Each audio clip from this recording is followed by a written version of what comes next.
Hola, buen día a todos los presentes a esta clase que va a ser de Derecho y Organización Jurídica. En unos minutos comenzamos.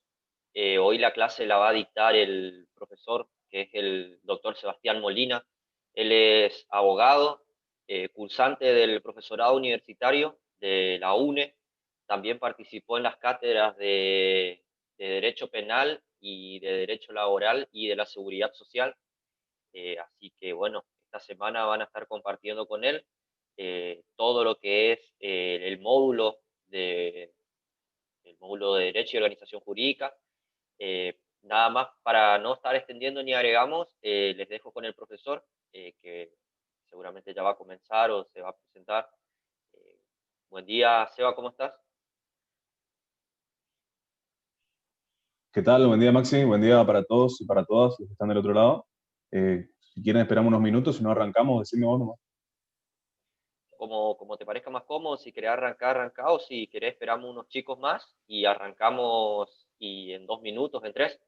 Bueno, listo, esperamos.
Cuando quieras, nomás se va, arrancá.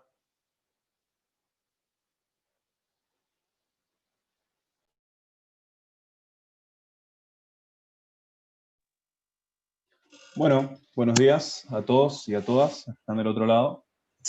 Eh, Como bien dijo Maxi, yo soy abogado, soy litigante, soy cursante del profesorado universitario, pero me parece lo más pertinente en esta clase y en esta semana que vamos a dar, comentar que este es el octavo año consecutivo que tenemos a cargo el tema de las clases de apoyo.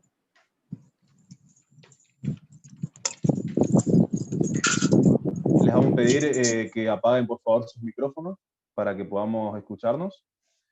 Ya voy a comentar cómo va a ser la modalidad, pero primero que nada me gustaría por ahí establecer algunos parámetros, digamos, de cómo yo pienso que tenemos que manejarnos en esta semana.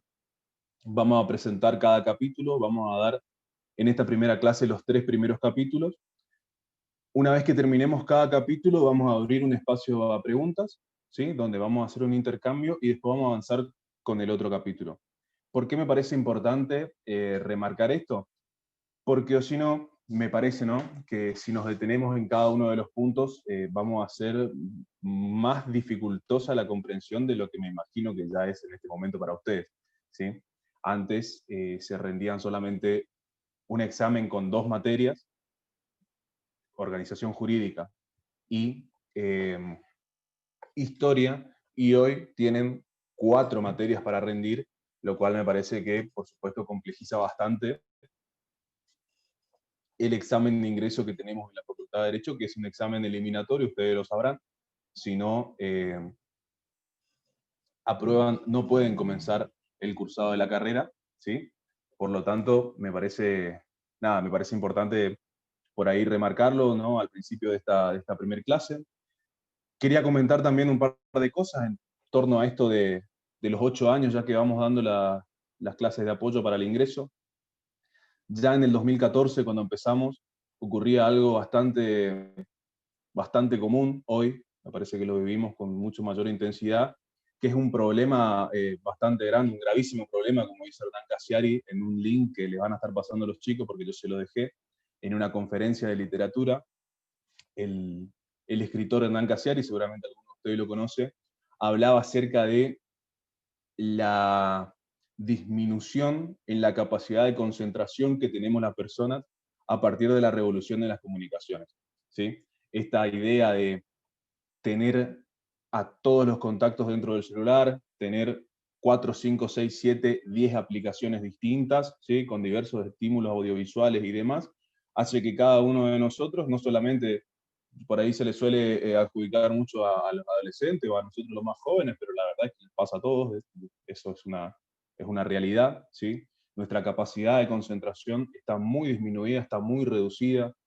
Eh, Hernán contaba en esa conferencia que no podía, él mismo siendo un escritor, no podía pasar más de 20 o 25 minutos sin mirar el celular para verificar un dato absolutamente banal, como seguramente les pasará a ustedes, como seguramente me pasa a mí, ¿sí? El gol de Boca en chino, relatado por un brasilero, etcétera, etcétera, ¿sí?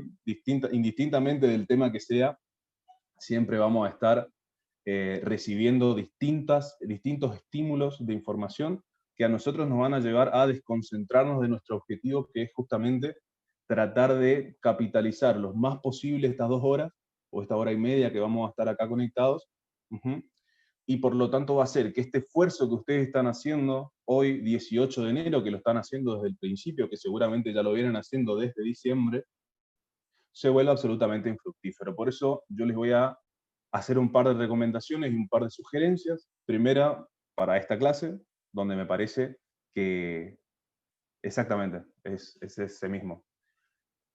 Me parece que la primera sugerencia es que traten de no ir del Zoom a otra aplicación, porque si no se van a perder y realmente se levantaron temprano un lunes de enero para nada, ¿sí? Para distraerse. Eso me parece en principio, y después un par de sugerencias que también le quería hacer en torno al estudio no solamente de esta materia, sino de todas las materias, y creo que les va a servir también para la carrera, ¿no? Es un salto muy grande el que se da, tanto a aquellos que estén terminando la secundaria, como a aquellos que dejaron la secundaria hace rato, o incluso a aquellos que no estudian una carrera universitaria o que la estudiaron hace un par de años y hoy la retoman, ¿sí? Es un salto muy grande el que se da porque realmente, como decía, nuestra capacidad de concentración está muy disminuida, y si nosotros no lo entrenamos, no la entrenamos a esa capacidad a través de hábitos, que es la única manera de poder lograr un desarrollo personal en nosotros mismos en cuanto al nivel de comprensión de los textos, ¿sí? Si nosotros, como decía, no nos formamos en algunos hábitos, se nos va a hacer cada día un poquito más difícil, ¿sí? Hay algo peor que no aprobar el examen de ingreso, y es dejar la carrera, ¿sí? En el primer año porque aprobamos de suerte en un múltiple choice el examen de ingreso y después no supimos cómo agarrar una dinámica de estudio, ¿sí? Y si hay algo peor que dejar la carrera en el primer año, es dejar la carrera en el 6º año, porque descubrimos que la lectura no es lo nuestro, que nuestra capacidad de concentración no está dispuesta a adquirir hábitos de estudio, ¿sí? A cambiarnos, porque de eso se trata. El estudio en general se trata de eso, ¿sí? De poder cambiar algunos hábitos en distintas materias. Por ejemplo, la primera sugerencia que le voy a hacer es que cuando estudien, no hagan otra cosa, como les decía hoy. No va a pasar nada en las aplicaciones, salvo que sea una urgencia o algún problema grave. Me parece que hay horas en las que hay que dedicarles solamente al estudio. El celular en modo avión, no ahora por supuesto, porque se van a desconectar del Zoom, pero cuando lo lean, el celular siempre en modo avión. No hay abogado que yo conozca por lo menos que pueda hoy leer más de 3 horas, por ejemplo, sin revisar el celular. Eso no solamente les pasa a ustedes, nos pasa a todos, ¿sí? Les pasa a todas. Así que bueno, esa es una sugerencia bastante importante. Es mucho el tiempo que le tienen que dedicar a la lectura de estos textos y los que vendrán. Así que es una buena sugerencia, me parece. No se puede leer 2 párrafos, revisar el Instagram, leer 3 párrafos, revisar el WhatsApp. De esa manera no se va a dar una comprensión del texto, sino que al contrario, vamos sumando ideas aisladas, ¿sí?, en nuestra mente que al final no terminan sintetizándose en ninguna idea concreta. Uh-huh. Después, una sugerencia, cada uno tendrá su modelo de estudio, seguramente lo adquirirá con el correr del tiempo en el cursado de la carrera. Yo les recomiendo, como para empezar, básicamente, leer, resumir, transcribir y repasar, ¿sí? Leer primero muy vagamente el texto sin tratar de comprenderlo, porque si lo leemos por primera vez está claro que no lo vamos a entender, ¿sí? Leerlo una segunda vez ya tratando de identificar las ideas principales, que es un poco lo que vamos a hacer con el PowerPoint, que va a estar acá en pantalla en breve, ¿sí? Vamos a tratar de ir hilvanando algunas ideas principales que a ustedes les permitan orientarse un poco en el texto. Una vez que ustedes subrayan las ideas principales, transcribirlas, ¿sí? Lo pueden hacer digitalmente incluso en la computadora, y después repasar esas ideas principales porque ustedes ya conocen cuáles son los elementos que contienen cada una de esas ideas. ¿Por qué es importante hacer esta aclaración? Porque yo estoy seguro de que alguno de ustedes puede llegar a aprobar leyendo solamente los PowerPoint, o leyendo solamente los resúmenes, ¿sí? O leyendo solamente un par de veces el libro. Pero el hábito de estudio, el hábito este que les decía de leer, resaltar, transcribir y repasar, es algo que ustedes lo tienen que incorporar indefectiblemente, porque si no la carrera se le va a hacer cuesta arriba y les va a costar, valga la redundancia, demasiado, ¿sí? Esto yo lo hago como a modo de sugerencia, ¿no? A modo de consejo, porque estuve bastante relacionado, digamos, con los chicos en los años anteriores, desde el primero que hicimos, donde eran 70, hasta este que estamos haciendo hoy, que por la cuestión virtual nos deja incluso hacerlo con más de 500, 600 estudiantes. Así que por un lado es bueno, me parece, porque ampliamos nuestra cantidad de aspirantes, ¿no? Nuestra cantidad de gente dentro del curso. El año pasado lo hicimos presencial y tuvimos que hacer 4 cursos de 100 personas porque teníamos muchísima capacidad. La verdad que eso era mucho mejor en términos didácticos porque se podía lograr un ida y vuelta que en esta clase, repito, no lo vamos a poder hacer, ¿sí? Porque si abrimos el micrófono en cada momento de duda, eso va a hacer que no podamos terminar ninguna idea, no podamos sintetizar ningún concepto. Por lo tanto, vuelvo a repetir cuál va a ser la dinámica. Vamos a dar los 3 primeros capítulos hoy. Al final de cada capítulo yo le voy a preguntar si tienen alguna duda, ¿sí? Y si tienen alguna duda, abren el micrófono y la plantean o la escriban en el chat, como más les parezca, ¿sí? Las dudas van a ser respondidas y después vamos a seguir con el siguiente capítulo. Bien. Creo que estamos en condiciones de avanzar. Para terminar la presentación, vuelvo a reiterar, el éxito viene de la palabra resultado, ¿sí? Que significa la resultante de. ¿La resultante de qué? La resultante de un proceso. Uh-huh.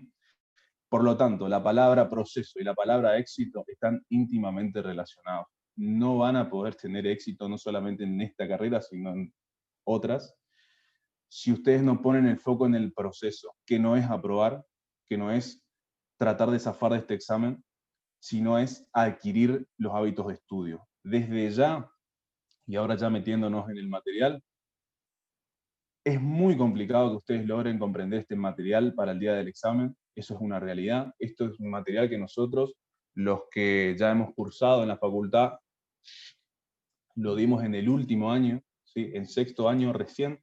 Nosotros damos Derechos Humanos y tocamos a la autora a Mónica Pintos, con todos estos conceptos que ustedes van a dar ahora, como si lo hubiesen leído, pero en años y años de carrera, ¿sí? Así que si hay alguna palabra que ustedes no entiendan, algún concepto que les parezca difuso, anótenlo. Repito, al final de cada capítulo vamos a responder las preguntas, pero fundamentalmente aprovechen las herramientas informáticas, ¿sí? aprovechen los buscadores, Google, Yahoo, lo que usen, para poder sacarse la duda. Es importantísimo que ustedes se saquen la duda en cada paso que den, porque si no hay una correcta comprensión del texto, no se puede hacer mucho, digamos, en términos didácticos para que puedan entender. Repito, no se presionen demasiado, es un material elevado para hacer una primera aproximación a la idea de el derecho, de la organización jurídica y demás. Habla sobre los sistemas de protección, por ejemplo, habla sobre la Corte Internacional de Justicia, habla un poco sobre la Comisión de Derechos Humanos, no describe ningún órgano, sino que solamente los menciona, por lo tanto, me parece que ustedes tienen que poder enfocarse directamente en la cuestión de ir tratando de comprender estos conceptos, tratando de ordenar estas ideas, ¿sí? Para que puedan hacer un examen lo más exitoso posible. Si les parece, Javi, podemos empezar a compartir la pantalla con el PowerPoint. Ahí estamos. Bien. Como les decía, en esta primera clase, en este primer encuentro, vamos a hablar sobre los 3 primeros capítulos de nuestro texto, ¿sí? Decía de nuestro texto de Mónica Pinto sobre las nociones de derechos humanos. Lo primero que vamos a hacer para comenzar esta clase es tratar de encararlo con muchísima, ¿cómo decirlo?, humildad intelectual, ¿sí? Con la cabeza muy abierta. Hay seguramente un montón de ideas previas que tenemos acerca de un montón de conceptos. Por ejemplo, el de derechos humanos, seguramente cada uno de ustedes tendrá una noción o una idea, incluso hasta una opinión sobre los derechos humanos, pero esto recuerden que es previo a su conocimiento. Una vez que nosotros comenzamos a conocer las nociones, los conceptos, la historia, la cuestión jurídica y demás, tenemos que tomarlo con muchísima humildad, ¿sí? Tratando de interpretar qué nos está queriendo decir la autora, qué nos está queriendo decir el que nos está guiando en la clase, y por lo tanto empezar a desarmar algunos conceptos. ¿Sí? Todos venimos seguramente de la calle, de la casa, de la escuela, de donde sea, con una noción, con una idea y hasta con una opinión acerca de la política, acerca de los derechos humanos, acerca de la historia. Pero la verdad es, y esto no es debatible, digamos que el progreso de la humanidad se dio y se dará en clave de ampliación de derechos. Por supuesto que siempre hay retrocesos. El siglo XX fue un ejemplo de retrocesos, ¿sí? Después de la Primera Guerra Mundial no vino la paz mundial, el nuevo orden jurídico y los derechos humanos, sino que vino una Segunda Guerra Mundial muchísimo más sangrienta, muchísimo más violenta, con muchísimo más víctimas inocentes. Por lo tanto, sabemos que la historia, la política y los derechos es una triada, ¿sí? Que se va dando en clave de avances y de retrocesos, pero siempre el progreso de la humanidad se da desde el mundo antiguo, pasando por la Edad Media, pasando por la Edad Moderna, pasando por la Edad Contemporánea hasta hoy, ¿sí? La posmodernidad, en clave de ampliación de derechos. Es decir, de menos derechos a más derechos para la gente de a pie, por así decirlo, ¿sí? En el primer capítulo, entonces, vamos a hablar sobre la noción de derechos humanos. Vamos a hablar un poco de historia, porque es el tránsito, ¿no? Desde las libertades públicas a los derechos humanos, cómo se fueron dando estos conceptos y estos elementos a través del tiempo. En el capítulo 2 vamos a hablar acerca de la cooperación internacional en derechos humanos, vamos a hablar de la Carta de las Naciones Unidas, vamos a hablar de las Naciones Unidas, como te dije, un montón de conceptos nuevos que ustedes seguramente van a ver hoy, que muy probablemente no lo entiendan, pero eso, les repito, no es para preocuparse, digamos, no es que ustedes tienen que venir sabiendo eso, al contrario. Me parece que de la lectura, relectura, repaso, transcripción, repaso y demás, del texto al cual lo tienen que leer varias veces, va a poder conseguir esa comprensión. Y por último vamos a hablar de las declaraciones de derechos humanos, que son la Declaración Americana y la Declaración Universal. Continuamos con la filmina. Yo voy tomando mate mientras hablo, así que si por ahí me freno por eso.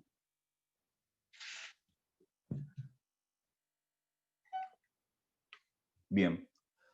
Entonces, la primera filmina habla sobre, repito, la noción de los derechos humanos y este tránsito que hay de las libertades públicas a los derechos humanos. Lo primero que vamos a decir es que en el mundo antiguo, ¿sí? Es decir, antes de la caída del Imperio Romano, antes, perdón, del descubrimiento de América y demás, cuando los griegos, ¿sí? Cuando los romanos, no se reconocían los derechos humanos, no se conocían ni siquiera los derechos. Solo algunas pocas personas, miembros plenos de la sociedad romana o de la sociedad griega, eran libres incluso, ¿sí? Es decir, que la mayoría eran esclavos. La sociedad se dividía en clase, por supuesto que las mujeres eran de una clase absolutamente inferior a los hombres, por lo tanto, en esta primera etapa de la humanidad no podemos hablar ni remotamente de derechos humanos, ¿sí? Más bien vamos a hablar de algunos valores, ¿sí? Que, como dice la autora, informan lo que denominamos derechos humanos, que se inculcaron a través de distintas religiones. ¿Qué queremos decir con esto? Por ejemplo, la salvaguarda o la protección de la vida, ¿sí? Es algo que no estaba legislado en aquel tiempo, sino que justamente es algo que se reconocía como un valor a partir de la prédica de distintas religiones. ¿Sí? En distintas religiones se ha protegido la vida, por ejemplo, para poner un ejemplo bastante común, a la libertad de los libres, ¿sí? Y demás. El cambio, ¿sí? Esta ampliación de derechos, como decimos, se da únicamente a través de los cambios de los sistemas políticos. La política, y en esto también hay un concepto nuevo seguramente, es la única herramienta de transformación de la realidad que tuvo la humanidad desde su aparición en este mundo hasta el día de la fecha. Solamente a través de los cambios de sistemas políticos se han ido ampliando derechos y se han ido reconociendo, ¿sí? Distintos niveles de libertad en los seres humanos y en la vida humana. ¿Sí? Como dice la femina, la progresiva equiparación de los sectores sociales en cuanto al disfrute de los derechos que son inherentes a la vida se dan a través del cambio de sistemas políticos. ¿Continuamos? La siguiente filmina.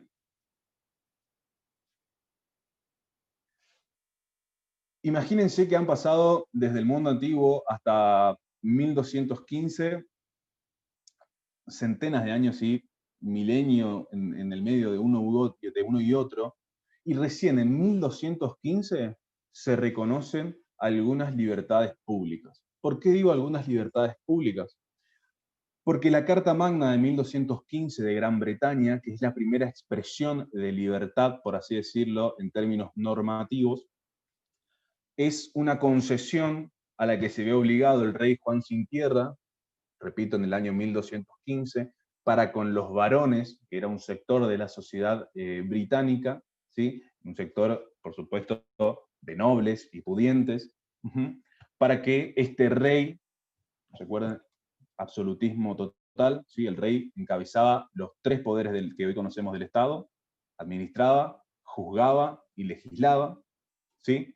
En esta carta, entonces, lo que hicieron los varones, estos nobles, es imponer que el juez respete los fueros e inmunidades de la nobleza, no disponer la muerte ni la prisión de los nobles, ni la confiscación de sus bienes, mientras aquellos no fuesen juzgados por sus iguales. Por lo tanto, es un primer paso para la limitación del poder del Estado, en este caso del rey, ¿sí? Que representaba, como digo recién, todos los poderes que hoy conocemos del Estado.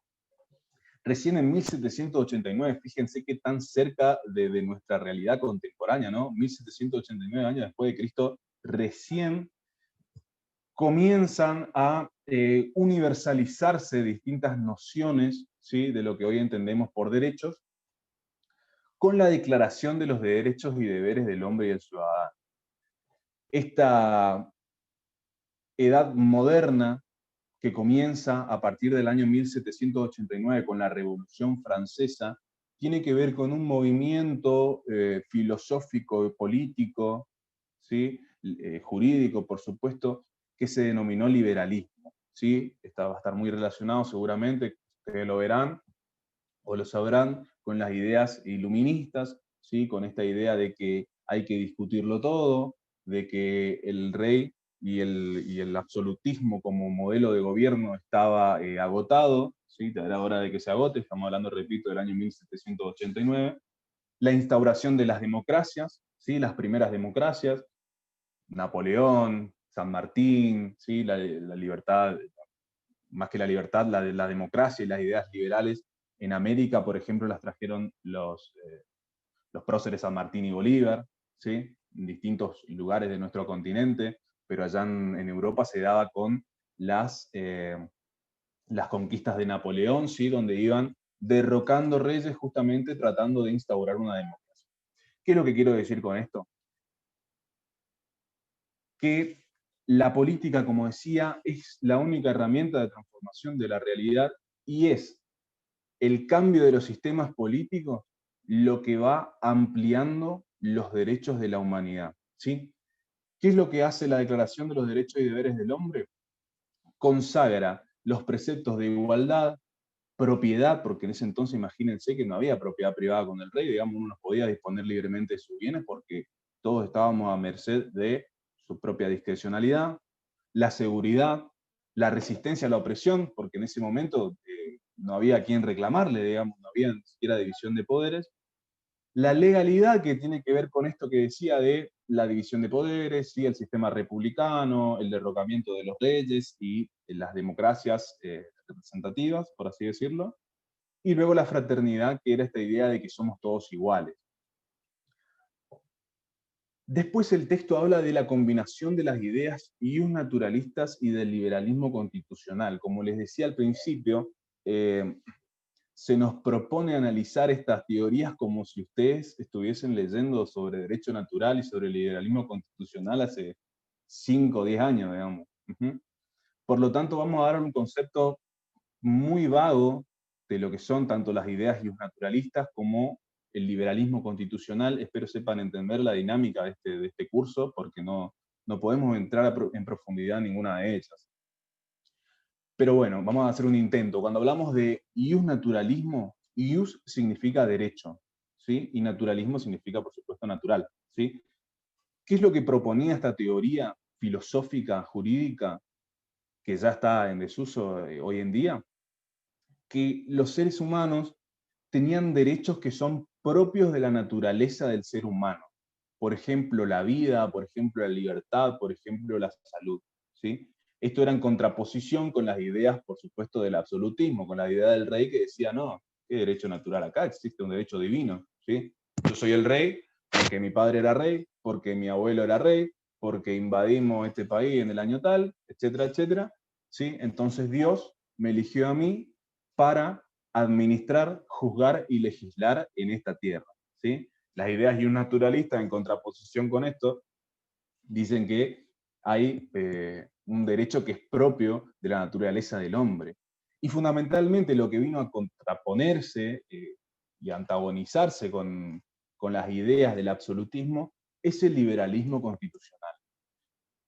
Como lo verán arriba, ¿sí? En la Declaración de los Derechos y Deberes del Ciudadano, que es la Carta Liberal por excelencia, y de la Revolución Francesa, el liberalismo constitucional lo que propone es un límite al poder del Estado, ¿sí? Empieza a limitar el poder del Estado, el Estado mismo se autolimita en virtud de la salvaguarda de los derechos, o mejor dicho, de las libertades públicas de los ciudadanos, ¿sí? Entonces, las libertades públicas nacen con el liberalismo constitucional, ¿sí? El Estado devenía garante de los derechos, como podemos ver en la filmina, pero la facultad de reconocerlos era propia de cada Estado. ¿Qué quiere decir con esto? Lo vamos a ver en muchas oportunidades en estas 3 clases. Una cosa es la normativa, ¿sí? Es la legislación, es el cambio en los sistemas y otra cosa es la realidad, ¿sí? En la realidad, por supuesto que los sectores de poder se resisten a los cambios políticos y a los cambios jurídicos. Entonces, ¿qué es lo que queremos decir con esto? Que si bien el Estado, ya con el liberalismo, la democracia, la división de poderes y demás, ¿sí? Y las libertades para los ciudadanos, era garante de los derechos, o sea, era el encargado de hacer que esos derechos se efectivicen y realmente se ejerciten dentro del territorio de ese Estado, era discrecional de cada Estado reconocerlo. Por lo tanto, puede ser que Italia reconozca 5 libertades públicas y Francia reconozca 15, si no había un orden jurídico internacional armónico. Esto es importante que nosotros lo entendamos, ¿sí?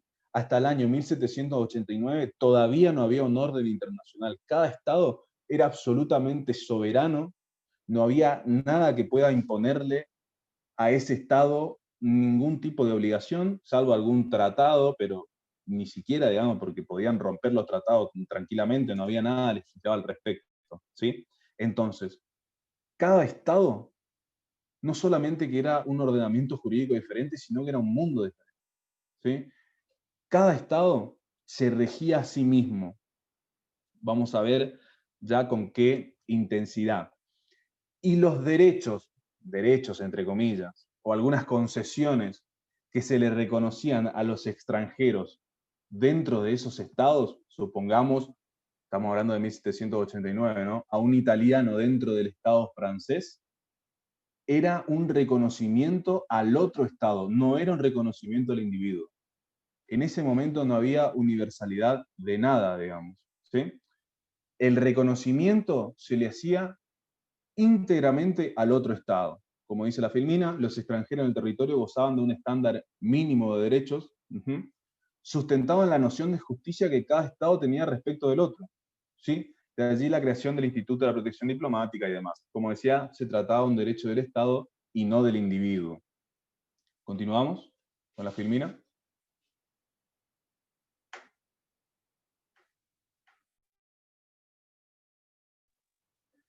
Bien, acá lo que hace la autora es, como ven, yo en el Power les voy presentando distintas partes del texto lo más resumido posible, lo más organizado posible para que a ustedes se les haga más fácil la lectura. No hace falta que saquen captura, mucho menos que copien, porque yo se los voy a pasar a esto y después la van a mandar los chicos, a cada uno y a cada una. Así que lo importante es poder concentrarnos en esto para que nosotros podamos ver cuál fue este tránsito, ¿sí? Histórico, político y jurídico que fuimos haciendo desde el mundo antiguo, que como decíamos tenía a unas pocas personas libres, la mayoría esclavos, las mujeres totalmente afuera del sistema, ¿sí? Y cómo llegamos hasta hoy. Entonces, en el año 1789 se da la Revolución Liberal, comienzan las revoluciones liberales en distintas partes del mundo, ¿sí? Llega hasta América incluso, en 1816 nosotros tenemos nuestra independencia, sí, pero en 1810 ya tuvimos nuestra revolución, que fue una revolución liberal, con las ideas republicanas y democráticas. Y en el año 1864, a nivel mundial, se realiza la Convención de Ginebra, la primera Convención de Ginebra, para el mejoramiento de la suerte de los militares heridos en los ejércitos de campaña. ¿Qué quiere decir esto? Que hasta ese momento cada estado hacía, por ejemplo, con prisioneros de guerra, lo que quería, ¿sí? No había un límite, no había una regla, no había ningún tratado, ni nada que imponga a los estados que tomen prisioneros, tratarlos con cuidado, ¿sí? Alimentarlos, repatriarlos. No existía nada de eso. Recién una especie de derecho internacional humanitario comienza a vislumbrarse en 1864. Tanto era lo regresivo del sistema hasta ese momento, que en 1885 se da una conferencia en Berlín sobre África. Fíjense ustedes la paradoja, digamos, de que se está hablando en Alemania de los derechos de los africanos. Pero esta convención, lo importante es que prohibía el comercio de esclavos en conformidad con los principios de derecho internacional.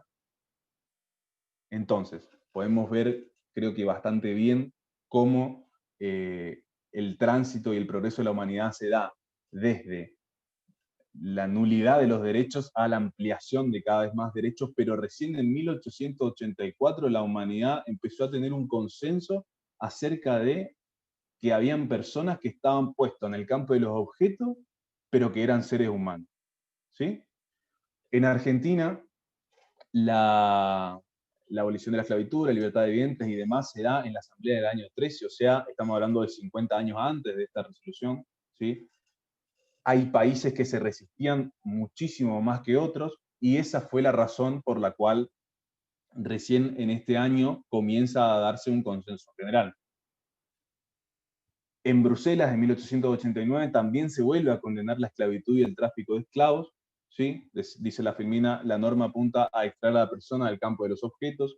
Pero lo que me parece importante rescatar, y por eso puse estas dos convenciones, es que ¿por qué se prohíbe en 1885 y se vuelve a prohibir el tráfico y la trata de personas, que es la esclavitud, en 1889, 4 años después? Porque los sectores de poder, repito, son reacios a incorporar esos derechos, ¿sí?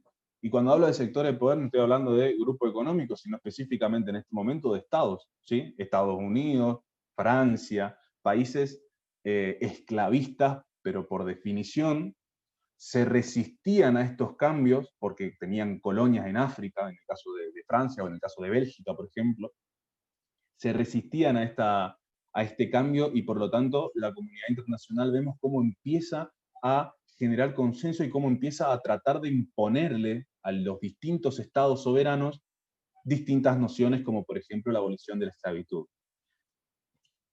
En el año 1906, ya venimos al siglo XX, el siglo pasado, se dan dos convenciones muy importantes. ¿Por qué? Porque los estados comienzan a autolimitarse administrativa y legislativamente. Como decíamos, hasta este momento de la humanidad, cada estado hacía prácticamente lo que quería, ¿sí? La soberanía era total. No había órganos supranacionales ni comunidad supranacional que le imponga a los estados determinadas conductas, ni legislaciones, ni reforma de constituciones, ni nada, ¿sí? Pero decía, los estados comienzan a autolimitarse en torno a dos convenciones, una sobre la prohibición del trabajo de mujeres en las fábricas industriales, y la otra sobre la prohibición del uso del fósforo blanco en la producción, de cerillos. ¿Qué es lo que tienen que saber ustedes de esto, más allá de cada convención o de cada actividad? Que hay temas sociales que empiezan a trascender la frontera del Estado, ¿sí? Que comienza a verse al trabajo forzado como una derivación de la esclavitud, ¿sí? Esto lo podemos ver hasta hoy en día. Hoy en día es muy común, ¿sí? Por más que trate de invisibilizárselo. Si antes la esclavitud estaba fundada en que una persona le sirva a otra en condiciones inhumanas, no es muy diferente el caso del trabajo forzado en las condiciones en que se daba en ese momento, ¿sí? El uso del fósforo blanco era absolutamente nocivo para la salud del ser humano, pero sin embargo se seguía trabajando y produciendo capital y riqueza para un dueño, ¿sí? Para un empresario. Esto estamos hablando de la revolución industrial, ¿no? De las explotaciones obreras, de las primeras grandes explotaciones obreras con jornadas sin descanso. No existían los fines de semana, no existían las jornadas reducidas, mucho menos los salarios mínimos y demás, ¿sí? Estamos hablando de condiciones de explotación. Esto fue dando lugar a una idea distinta ya del liberalismo, ¿sí? Empezamos a pasar de fase como humanidad a lo que son los derechos económicos, sociales y culturales, que lo vamos a ver la clase que viene. Esto lo hago a modo de comentario más que nada, ¿sí? Las primeras constituciones sociales son las constituciones de México y Weimar, en 1917 y 1919, respectivamente.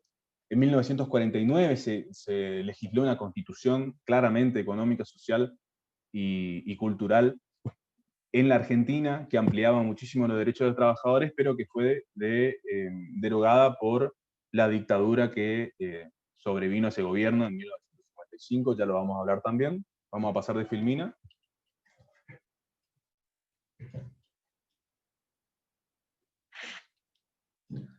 Vamos a continuar con los antecedentes, ¿sí? Llegamos hasta el año 1914. Del año 1914 al año 1919 acontece dentro de el planeta, ¿sí?, la Primera Guerra Mundial. Esta Primera Guerra Mundial tiene características universales, por supuesto, por algo es una guerra mundial, pero deja algunas enseñanzas o algunos precedentes que son bastante interesantes para comprender por qué se da la Segunda Guerra Mundial. Uno de ellos es el sistema de mandatos que establece la Sociedad de las Naciones. Vamos a detenernos acá. Venimos trabajando en virtud de algunas fechas, ¿sí?, que ustedes van a tener que organizar, seguramente van a tener que hacer una línea de tiempo, de ir anotando cómo fueron apareciendo, ¿sí? En este Power no lo hicimos, pero creo que es necesario que ustedes lo hagan, que puedan organizar, ¿sí?, en las líneas de tiempo, como se hacía en la escuela, los distintos hechos y los distintos sucesos, y anotar y marcar con un resaltador el año 1949, donde se produce la Primera Guerra Mundial, y el año 1919, donde ésta concluye y donde se erige la primera instancia de organización a nivel universal. ¿Cuál es la Sociedad de las Naciones?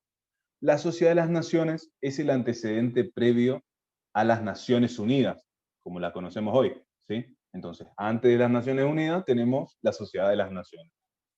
La Sociedad de las Naciones era comandada por los vencedores, por supuesto, como en toda guerra, ¿sí?, para imponerle condiciones económicas y políticas bastante polémicas, por no decir muy polémicas, a los estados vencidos. Por ejemplo, Alemania.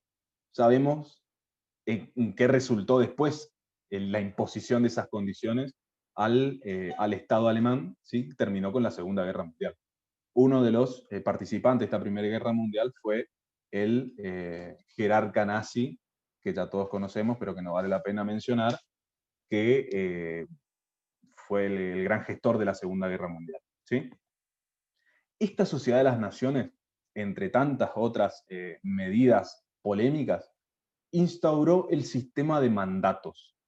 Yo les voy mencionando todo esto porque la autora lo menciona, pero repito, no hay ninguna descripción de qué se trataba el tema. El sistema de mandatos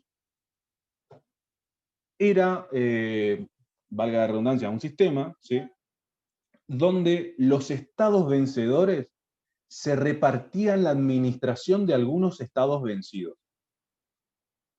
¿Para qué? Para que progresen económicamente, para que progresen culturalmente, para que progresen democráticamente, todo esto en las palabras, por supuesto. Hoy vemos que los países que progresaron son los vencedores y no los vencidos, digamos, así que, como repito, una cosa es la normativa y otra cosa es la realidad. En esto tiene mucho que ver la política y los intereses y demás. Pero es importante entender de qué se trataba este sistema de mandato, ¿sí? Lo importante en términos de derechos humanos es que la norma que hablaba del sistema de mandatos imponía al mandatario, es decir, a aquel que mandaba, la responsabilidad de garantizar la libertad de conciencia, es decir, de opinión, y la libertad de religión en los países administrados, ¿sí? También las condiciones equitativas y humanas de trabajo y el trato justo a los nativos. Esto, repito, no se cumplió, ¿sí? Lo podemos ver, lo podemos constatar en cualquier lado, digamos, no es algo que se haya visto ejercitado en la realidad. Pero es importante que nosotros entendamos que la sola consagración de estas pautas dentro del sistema ya es un cambio, ¿sí?, ya es un comienzo para la universalización de distintos derechos. Cuando digo universalización, hablo de hacer que sea de todos, ¿sí?, que no sea de unos pocos, sino que sea de todos. En el año 1906, si no mal recuerdo, 1916, se crea la Oficina Internacional del Trabajo, que es el antecedente a la Organización Internacional del Trabajo que conocemos, que se da para la promoción de la justicia social y el respeto a la dignidad de los trabajadores. Como decíamos, empieza a verse un concepto importante, y es que el trabajo forzado estaba constituyendo situaciones análogas a la esclavitud. Esto se legisla en la Convención de 1926, que también contiene la filmina. En el año 1929 tenemos el primer estatuto del prisionero de guerra. Repito, fíjense que no pasaron ni siquiera 100 años de esta normativa, o sea, recién en 1929 tenemos un estatuto del prisionero de guerra por el cual el país que toma a los prisioneros debía respetar su integridad psicofísica por lo menos, ¿sí? Eso antes no pasaba. Pero todo esto, como la política es una cosa, la legislación es otra cosa, y la realidad es totalmente distinta casi siempre, la Primera Guerra Mundial, la Sociedad de las Naciones, el sistema de mandatos y demás, culmina con una Segunda Guerra Mundial en donde los impactos a nivel humanitario fueron escalando de una manera impensada, ¿sí? Estamos hablando de 6.000 millones de personas asesinadas en condiciones que creo que todas las conocemos, infrahumanas. Estamos hablando de genocidios. Siempre en los genocidios se trata de discutir el número de las víctimas, lo que parece una infamia, digamos, cuando estamos hablando de un genocidio. Así que no vamos a entrar en ese tema, pero sí me parece importante, y pasemos de filmina, es rescatar esto, ¿sí? Llegamos hasta acá. Llegamos hasta el año 1945, cuando concluye la Segunda Guerra Mundial. Fue un repaso larguísimo. Empezamos en el mundo antiguo y estamos en 1945. ¿Cuánto pasaron? 50, 40 minutos. No espero que puedan comprender todo lo que fue este proceso, pero me parecía importante hacerlo porque la autora los va tocando. Repito, traten de organizarse en una línea temporal, y esta línea temporal tiene que tener su marca más fuerte en el año 1945. En el año 1945, cuando termina la Segunda Guerra Mundial, los horrores de esa guerra llevan a la comunidad internacional a emprender un camino diferente al de la Sociedad de las Naciones y el fracaso del sistema de mandatos y demás de aquel año, ¿sí? De aquel tiempo. Entonces, para evitar iba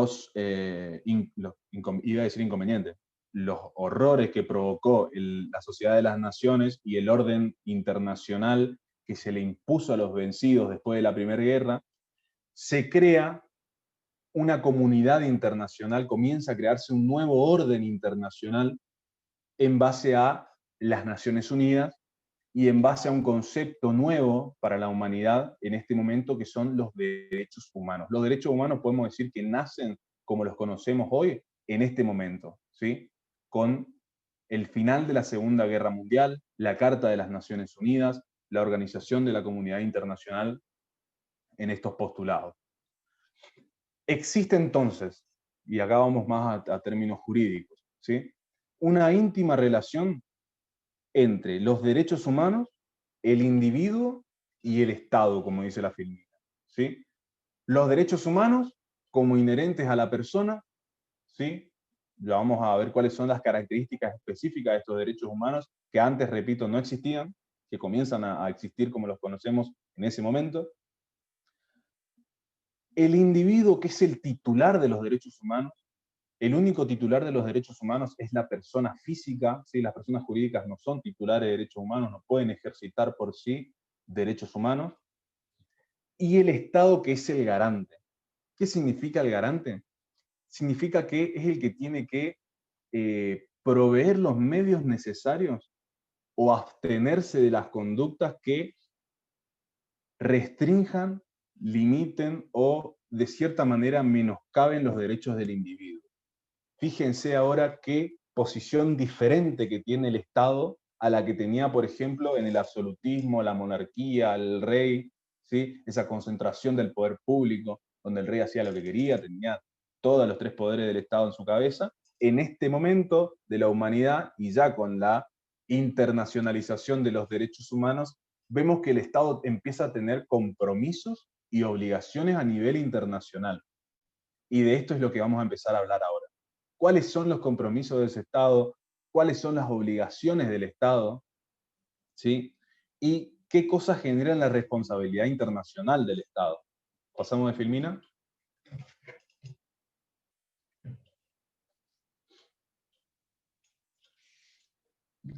Como decía, el Estado empieza a tener obligaciones, ¿sí? Y empieza a ver comprometida su responsabilidad internacional, que antes, ¿quién iba a juzgar a un Estado?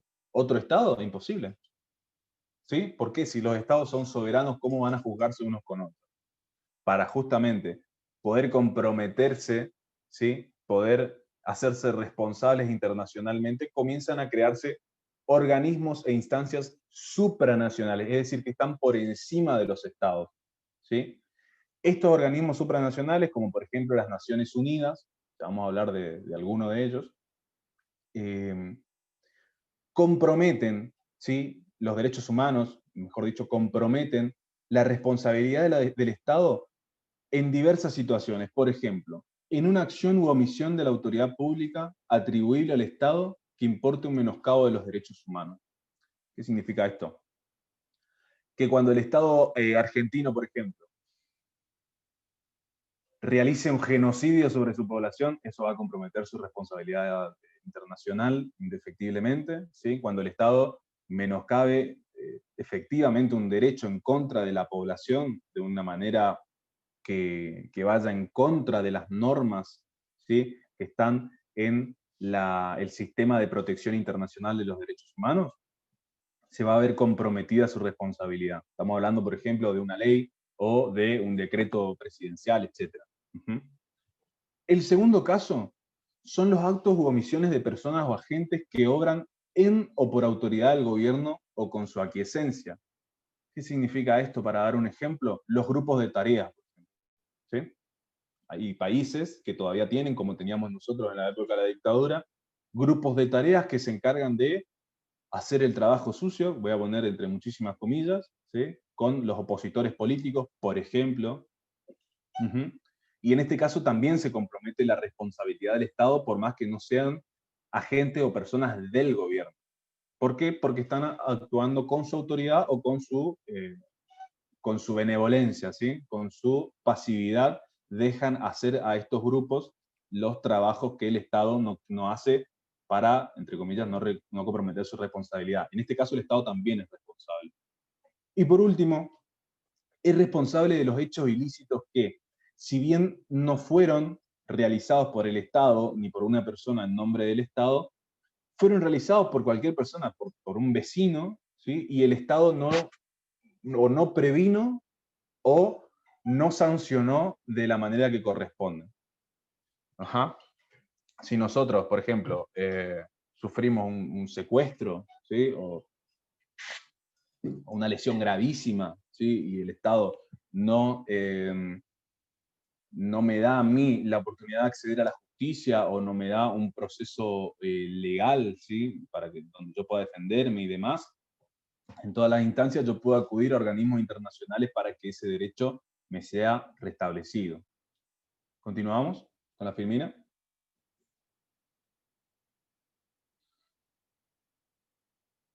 Entonces, teníamos dos nociones. Vamos a ir de a poco. Vamos a ir con cada punto específico. Bien.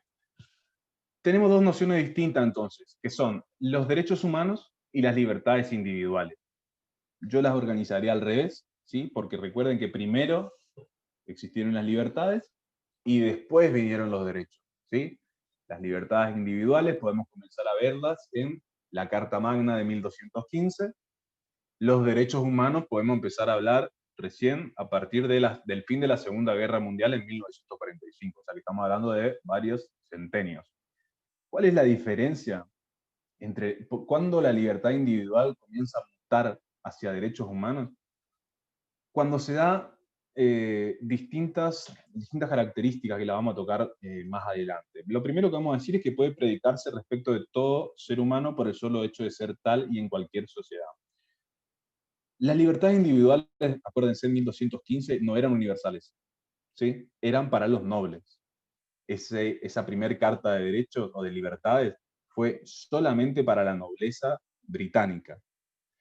Los derechos humanos, en cambio, se entienden que están en cabeza de cada una de las personas sin distinción de sexo, de nación, de género, ¿sí? De etnia, no importa. Cualquier persona en cualquier estado es titular de derechos humanos. Una diferencia abismal con las libertades individuales. ¿Seguimos con el otro? Los únicos titulares de los derechos humanos son las personas físicas. ¿Seguimos? ¿Bajamos todo? La universalidad entonces conduce a la igualdad. Cuando hablo de personas físicas, hablo de las personas de carne y hueso, ¿sí? Las otras personas son las personas jurídicas. Las empresas, por ejemplo, son personas jurídicas. Las empresas no tienen derechos humanos. Lo único que tienen derechos humanos son las personas físicas, ¿sí? O las personas humanas, como se dice ahora. La universalidad, esto que es de todos, ¿sí? Que ya no es más de un grupo de nobles o de ricos, conduce a la noción de igualdad. ¿Qué es la igualdad? Es el trato igual a los iguales, lo que no significa que no haya diferencias. No se puede tratar de igual manera a alguien con una posición económica privilegiada que a alguien con una situación económica absolutamente disminuida, ¿sí? Ahí hay dos personas que sufren de una desigualdad de hecho. Ya existe la desigualdad en esas dos personas, ¿sí? Lo que tiene que hacer la igualdad es tratar de compensar los privilegios de uno con las necesidades de otro. Y su corolario, ¿qué significa corolario? Me preguntaban el año pasado, significa la consecuencia lógica, ¿sí? La consecuencia lógica de la igualdad es la no discriminación, que, repito, no significa no hacer diferencias, sino no hacer diferencias en personas iguales, ¿sí? Por ejemplo, diferencias que se hagan en virtud de la religión o del origen étnico o del género, ¿sí? En ese caso se están violando los derechos humanos porque la no discriminación es otro principio informante de estos derechos. La indivisibilidad también, ¿sí? ¿Qué significa? Que son indivisibles, que no se pueden separar unos de otros, que no es que puedo tener determinados derechos humanos pero no tener los otros, el derecho humano a la vida y el derecho humano a la salud, por ejemplo, no solamente que son indivisibles, sino que, como dice la Filmina, son interdependientes. No se puede velar por la vida sin velar por la salud y viceversa. Uno no puede pregonar que la salud está por encima del derecho humano a la vida, ¿sí? Son interdependientes cada uno de estos derechos humanos. Continuamos con la Filmina y ya vamos terminando este capítulo. Bien, hasta acá llegamos entonces. No, sácalo nomás, sácalo nomás. Sácalo, eso. Vamos para atrás con la Filmina y abrimos el espacio a la pregunta. No sé si alguien tiene alguna pregunta. Acá tengo en el chat bastante escrito. Pero el que quiera, que abra su micrófono, no hay ningún problema. Si no, continuamos.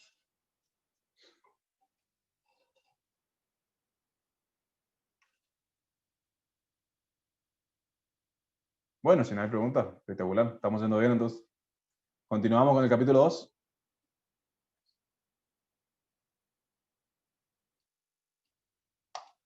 Perfecto. Vamos entonces, gracias,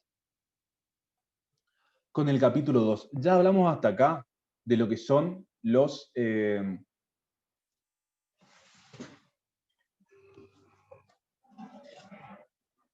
perdón, decía que ya hablamos hasta acá de la primera noción de los derechos humanos.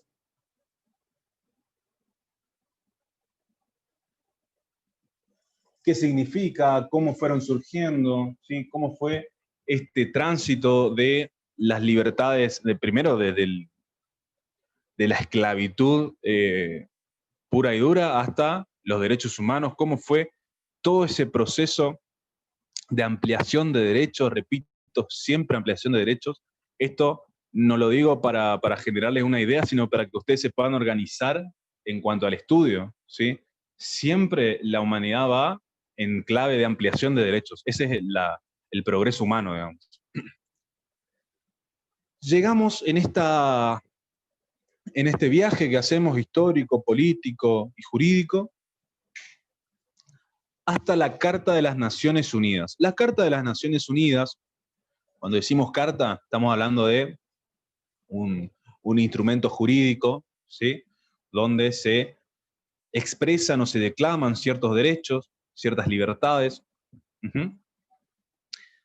Y se da, como decíamos, en el seno de lo que hoy conocemos como las Naciones Unidas. La Organización de Naciones Unidas es el órgano internacional, es la instancia internacional donde todos los Estados miembros de la ONU, ¿sí?, participan de manera más activa o de manera menos activa, algunos con más privilegios, otros con menos privilegios, del orden jurídico internacional.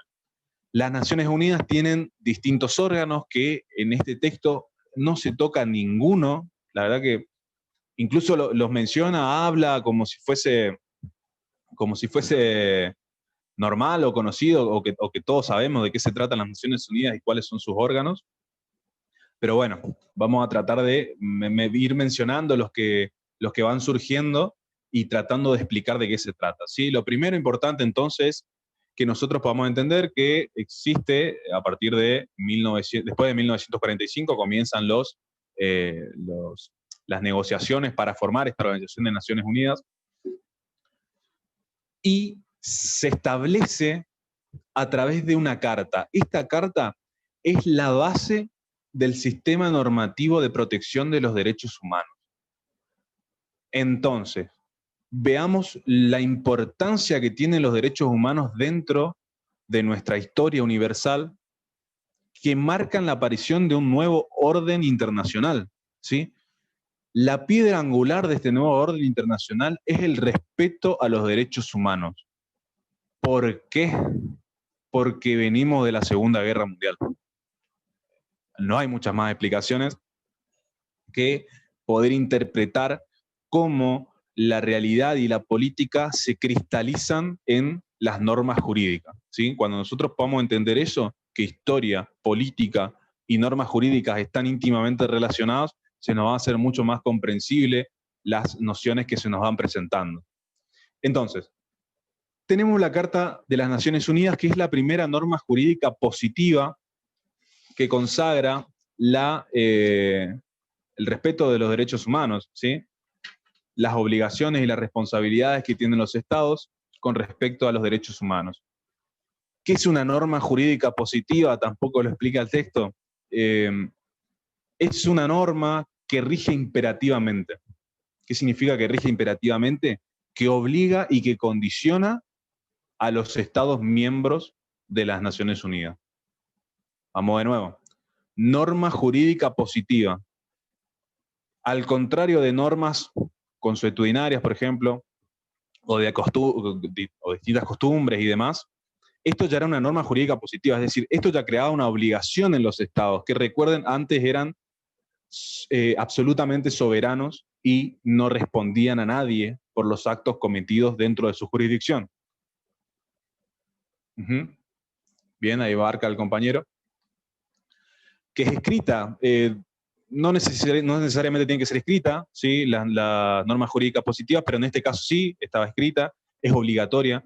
Lo importante para saber que una norma jurídica es positiva es que rija de modo imperativo, es decir, que no sea una opción. La comunidad internacional entonces presiona a los estados para que cumplan con las normas de esta carta. Es el punto de partida entonces del sistema normativo y del sistema de protección, eso está definido. ¿Es vinculante? Preguntan. Eso lo vamos a ver en el transcurso de lo que queda de la clase, cómo fueron siendo de menos vinculante a más vinculante. ¿Sí? Vinculante significa que sus resoluciones son obligatorias y que generan responsabilidad. Vamos a ver cómo fue ocurriendo eso. Recuerden que una cosa es la norma jurídica positiva y otra cosa es la realidad, la política y demás, ¿sí? Por supuesto que generó muchísima resistencia dentro de la mayoría de los estados, fundamentalmente los estados más fuertes, y vencedores el hecho de imponerse limitaciones. Claro, dicen positivas sería como que sí o sí tenés que cumplirlas. Eso sería vinculante. ¿Sí? En este caso rige imperativamente, ya vamos a ver más adelante, esto lo vamos a ver en unas filminas más, cómo fue siendo cada vez más obligatoria para responder tu pregunta. Bien. Entonces, es el punto de partida, decía, del sistema normativo, es decir, de las normas específicas, van de las normas específicas y del sistema de protección. ¿Qué es el sistema de protección? Son las instancias supranacionales a las cuales se puede acudir para que los derechos sean protegidos. Por ejemplo, la Corte Internacional de Justicia, si nos vamos al ámbito americano, la Corte Interamericana de Derechos Humanos, la Comisión Interamericana de Derechos Humanos, y todas esas instancias son parte del sistema de protección de los derechos humanos. Por lo tanto, tenemos un sistema normativo y un sistema de protección. Por último, la sociedad internacional entonces deviene comunidad, se institucionaliza y se dota de una serie de objetivos. ¿Qué queremos decir con esto? Que ya los estados no estaban aislados, ¿sí? No constituían islas dentro del mapa, no, jurídicamente hablando, ¿no? Sino que comienza a establecerse un orden internacional en los cuales los estados empezaban a ser responsables por los hechos que ocurrían dentro de su propia jurisdicción.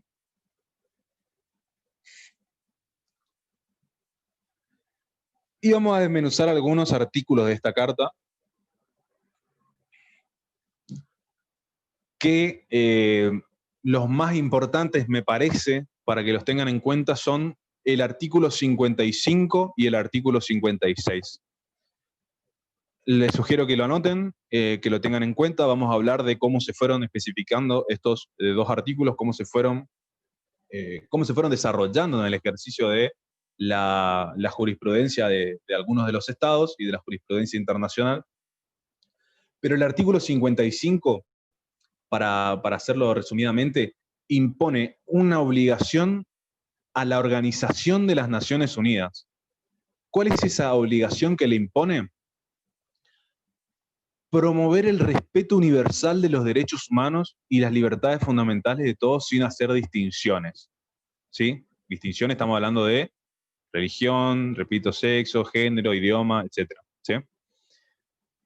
Entonces, si el artículo 55 es una imposición a la Asamblea o a las Naciones Unidas en general, a este organismo supranacional, el artículo 56 es una imposición a cada uno de los estados. Esta es la diferencia entre uno y otro, ¿sí? Para que lo tengan en cuenta. El artículo 55 es una imposición a la ONU de promover el respeto de los derechos humanos, y el artículo 56 dice que todos los miembros, es decir, cada uno de los estados miembros de la Organización de Naciones Unidas, se comprometen a tomar medidas, ya sea conjunta o separadamente, para la realización de los propósitos consignados en el artículo 55, es decir, la promoción de los derechos humanos. Creo que lo importante a destacar en todo este cuadro, que ya les puse varios artículos que más van mencionando la doctora Mónica Pintos, es que el primero es una responsabilidad para toda la organización y la segunda es una responsabilidad para cada uno de los estados. ¿Seguimos con la filmina?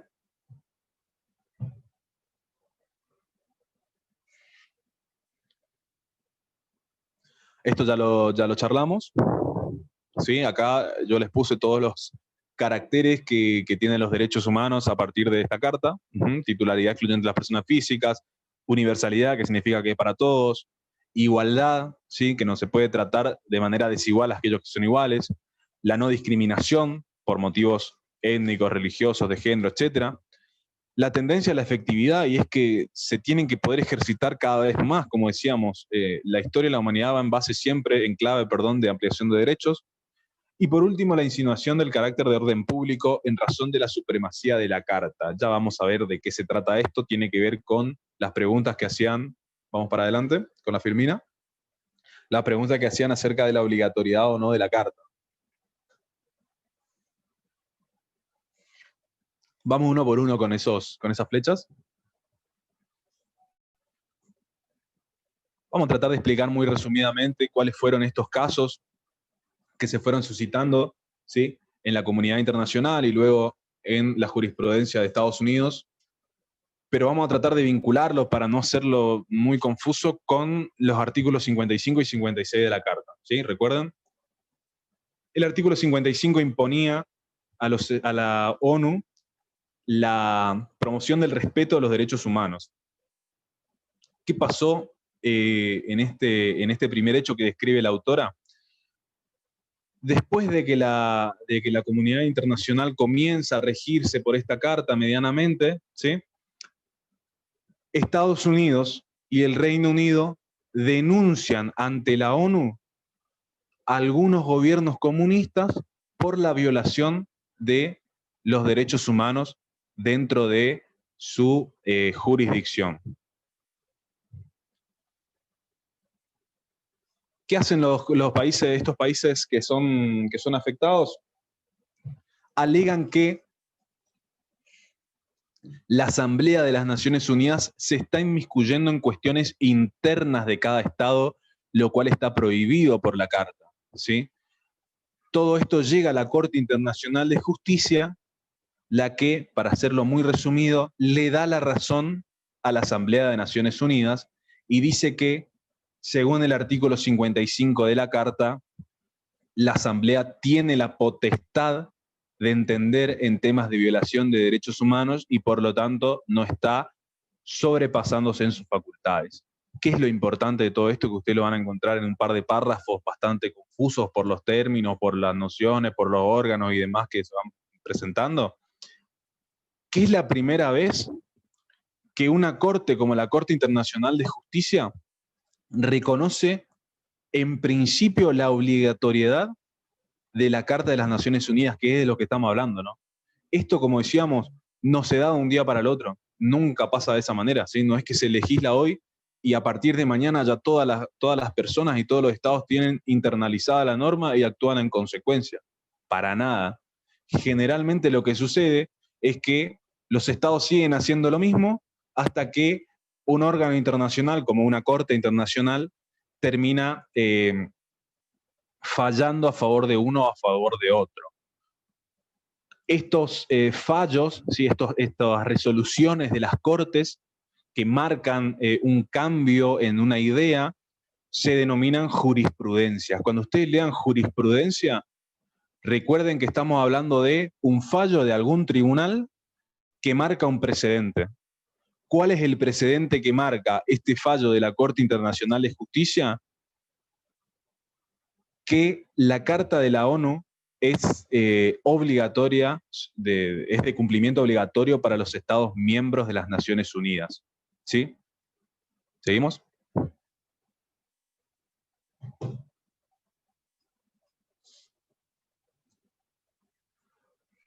Bien. Después tenemos una división, dice decisión y cambio jurisprudencial en la CIJ, es Corte Internacional de Justicia, ¿sí?, sobre el apartheid. ¿Qué es el apartheid? Tampoco lo explica la autora, pero seguramente alguno de ustedes lo conocerá. Era un sistema político, jurídico, ¿sí?, un orden jurídico dentro de algunos estados, particularmente el estado sudafricano, donde se recluía a la gente de color a vivir en guetos, ¿sí?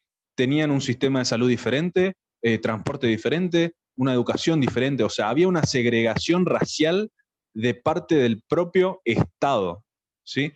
Esa segregación racial, ese aislamiento de las personas de color en los distintos guetos, se denominó apartheid. Un exponente de la lucha contra el apartheid, que seguramente ustedes lo conocerán, era Nelson Mandela, ¿sí?, que fue un guerrillero, digamos, un activista, un luchador en contra de ese sistema de opresión de su pueblo. Estuvo muchísimos años preso, después fue presidente, creo que, repito, la mayoría de ustedes lo conocerá. 29 años preso, agrega el compañero. Un par de años, ¿no? imagínense que todo esto se dio después de la Segunda Guerra Mundial y de la Carta de la ONU y demás. O sea, estamos hablando realmente de un sistema absolutamente regresivo, ¿sí? Para lo que se conocía ya en ese momento internacionalmente. Pero lo importante acá es ver cómo fue cambiando la jurisprudencia, como decíamos, de la Corte Internacional de Justicia en torno a el sistema del apartheid, ¿sí? Hay dos países que son Liberia y Etiopía que denuncian ante la Corte Internacional la violación de la Carta de los Derechos Humanos, que decía que no había que hacer distinciones, que había que promover el respeto universal a los derechos humanos y demás. Resulta que ni el artículo 55 ni el artículo 56 se cumplían en este caso porque existía este sistema, como decía, absolutamente regresivo. ¿Qué hizo la Corte Internacional de Justicia? Rechazó de plano las dos demandas, ¿sí? Y dijo que ninguno de los dos países, y dijo que ninguno de los dos países, ni Liberia ni Etiopía, tenían un interés jurídico particular en el caso. Y que por lo tanto, vamos a poco, y que por lo tanto iban a tener que recurrir a otros medios, digamos. ¿Por qué? Porque si la Corte Internacional de Justicia, que fallaba a favor de uno, resulta que no fallaba a favor de otros, entonces la Carta de las Naciones Unidas, ¿era obligatoria o no era obligatoria? Yendo a la pregunta de la compañera. ¿Era vinculante o no era vinculante? Y, como siempre, depende de quién, ¿no? En este momento, estamos hablando de la década del 60, la Corte Internacional de Justicia rechaza las demandas. Pero un par de años después, en 1970, cambia absolutamente su postura, y esto tiene que ver no con que leyeron mejor la carta, sino con que cambió el sistema, la realidad política a nivel universal. En este momento lo que hace la Corte es cambiar, ¿sí? Hace un viraje jurisprudencial y dice que todos los estados tienen un interés jurídico en que las normas de derechos humanos sean respetadas, ¿sí?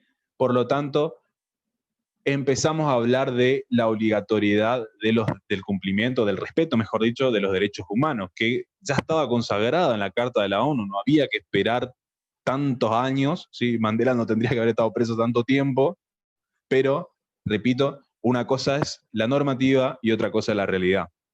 En 1971, la Corte califica ya la apartheid como una violación flagrante a la Carta de la ONU. Vamos con el último. Espero que se entienda que estamos haciendo un repaso muy, muy veloz. No podemos adentrarnos en muchos detalles. Es muy bueno que ustedes lo puedan leer detenidamente, si no, no lo van a entender, y que después, bueno, traten de leerlo en base a estas cosas y a estas consideraciones que vamos teniendo, ¿no? Trato de ir marcando las cuestiones más importantes para que después ustedes puedan leer los detalles. Y por último, en este recorrido jurisprudencial tenemos dos casos de cortes de Estados Unidos, que son el caso Fuji y el caso Filártiga. El caso Fuji es un fallo de una corte estatal. Primero vamos a decir que la corte, que el caso Fuji se da en un contexto de xenofobia, vamos a decirlo en esos términos, ¿sí? Había una ley en Estados Unidos que restringía la posesión de inmuebles, que son los terrenos, por ejemplo, ¿sí? Todo lo que es las casas, ¿sí? Esos son los inmuebles.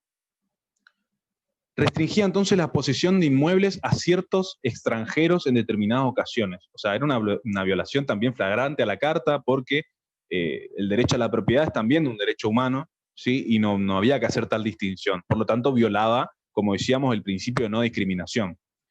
¿Qué es lo que hace esta Corte de Estados Unidos, que era una corte estatal, no era una corte federal? Resuelve que la Carta de la ONU era una norma suprema en la nación. Eso, por supuesto, que no lo podía hacer una corte, después se termina igualmente derogando esta ley, pero era la primera jurisprudencia en base al reconocimiento de la Carta dentro de un Estado, ¿sí? Estamos hablando de los Estados Unidos. Por último, en el caso Filártiga, el juez afirma, uno de los jueces de la Corte, ya la Corte Federal, afirma, y esto es lo importante, que los artículos 55 y 56 de la Carta, ¿sí? ¿Se acuerdan? Aquel que imponía obligaciones a la ONU y aquel que imponía obligaciones a los distintos estados en particular, señalan claramente que el trato que un estado dé a sus nacionales es una cuestión de interés universal, de interés internacional, ¿sí? Por lo tanto, comprometen al Estado. De esta manera, ¿qué es lo que estamos viendo? ¿Cómo se va? ¿Seguimos? Y acá ya entramos, vamos a abrir paso a las preguntas porque entramos en el otro capítulo, pero vamos a detenernos acá. La Carta de las Naciones Unidas, entonces, es importante que ustedes tengan en cuenta estos dos artículos, 55 y 56. Yo les fui igualmente mencionando algunos como el artículo 13 y otros que están ahí en el Power porque la doctora, la doctrinaria la menciona en su libro, pero me parece importante que ustedes tengan en cuenta estas dos normativas. Y en cuanto a los casos que hablamos recién, lo importante es tener en cuenta no los detalles de qué pasó, sino cómo fue ampliándose o cómo se fue internalizando en la comunidad internacional las normas sobre derechos humanos incluidas en la Carta. Abrimos paso a las preguntas, si les parece, si alguien tiene alguna.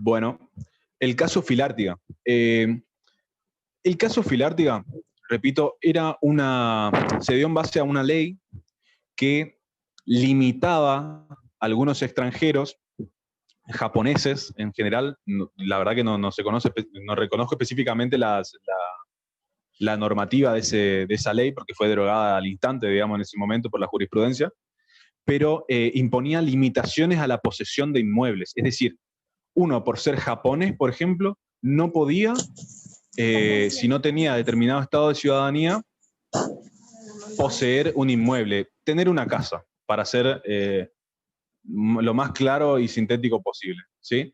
Eso era una discriminación, violaba el principio de igualdad, ¿sí? Y por lo tanto era contrario a la Carta de las Naciones Unidas, ¿sí? Consideró en ese entonces la jurisprudencia que la ley efectuaba una discriminación que era incompatible con la Carta.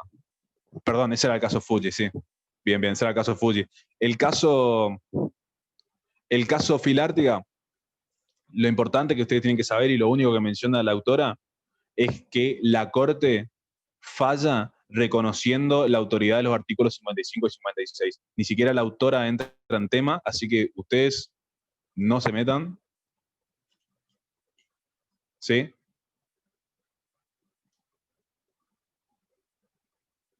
¿Continuamos? Perdón, ¿hay mi pregunta? No puedo ver el chat acá.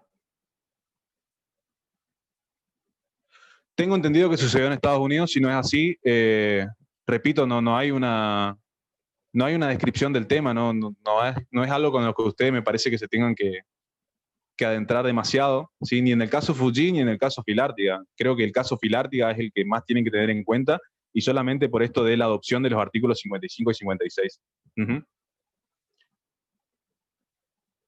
A ver. ¿Qué diferencia hay entre positivismo y vinculante? Bien. Vinculante significa que las decisiones deben ser acatadas obligatoriamente. ¿Sí? Porque si no hay responsabilidad internacional. Eso es vinculante, ¿sí? Que una decisión tiene que acatarse porque si no genera una responsabilidad. Positivismo, que no es positivismo, sino que es norma jurídica positiva, es un régimen que es imperativo, pero que, a ver, ¿por qué no llega a ser vinculante? En teoría sí tendría que ser vinculante, pero como vimos, el solo hecho de estar legislado y de regir internacionalmente no significa, el apartheid no terminó al otro día de la carta, no es que se terminó de firmar la carta y desapareció el apartheid, ¿no? Se fue dando en la medida que la jurisprudencia, que la Corte Internacional de Justicia, que las Cortes Americanas y demás de Derechos Humanos fueron sancionando a los estados, ¿sí? Fueron fallando al respecto. En el momento en que ese sistema de protección se volvió infalible, por decirlo de alguna manera, nunca es infalible, podemos decir que es vinculante, ¿sí? Podemos decir que una norma jurídica positiva tiende a ser vinculante. Pero como estamos hablando de estados y como estamos hablando de estados soberanos que nunca se limitaron a sí mismos, ¿sí? Que nunca tuvieron ningún tipo de condicionamiento a nivel externo, no podemos decir que sea lo mismo, ¿sí? En este caso no podemos decir que sea lo mismo, seguramente en otros casos sí, podemos decir que vinculante y norma jurídica positiva, estamos hablando de dos conceptos parecidos. En este momento no. En aquel contexto histórico, ¿podrían omitir las normas de la Carta? Efectivamente lo hacían, ¿sí? ¿Por qué podían omitir las normas jurídicas de la Carta? ¿Por qué podían no cumplirlas? Porque una cosa es la política y otra cosa es la normativa. El acatamiento por parte de los estados se va dando de manera progresiva, ¿sí? Recuerden que no estaban todavía aceitados tampoco los mecanismos de protección. Por lo tanto, los individuos, si veían violados sus derechos humanos, no es que accedían al otro día a la Corte Interamericana de Derechos Humanos a que se les restituya su derecho. ¿Actualmente es así? Sí, actualmente sí. Actualmente cuando uno agota los recursos internos, ¿sí? Cuando ya la Corte Suprema de Justicia de nuestra nación, por ejemplo, falla en contra nuestra en una materia o en un caso donde nosotros vimos afectado nuestro derecho con algún derecho que esté incorporado en los tratados de derechos humanos, nosotros podemos acceder a la Comisión Interamericana de Derechos Humanos, a la Corte Interamericana de Derechos Humanos para que se restablezca nuestro derecho. Esto se fue dando con el tiempo, ¿sí? Vamos a ir viendo cómo fueron apareciendo todos esos sistemas de protección y cómo fueron apareciendo los tratados de derechos humanos que fueron cada vez más ampliando los derechos para la gente. La participación de los estados en la SIC es optativa de los estados. Eso ya es un caso donde no nos vamos a meter, perdón. En principio decirles que sí, pero no nos vamos a meter en el tema de la SIC porque la autora no la describe. Como me gustaría también hablar sobre los órganos de la ONU, de los órganos de la Convención Americana y demás, pero la verdad que se nos va a hacer bastante cuesta arriba las charlas si comenzamos con todo. Bien, ¿seguimos?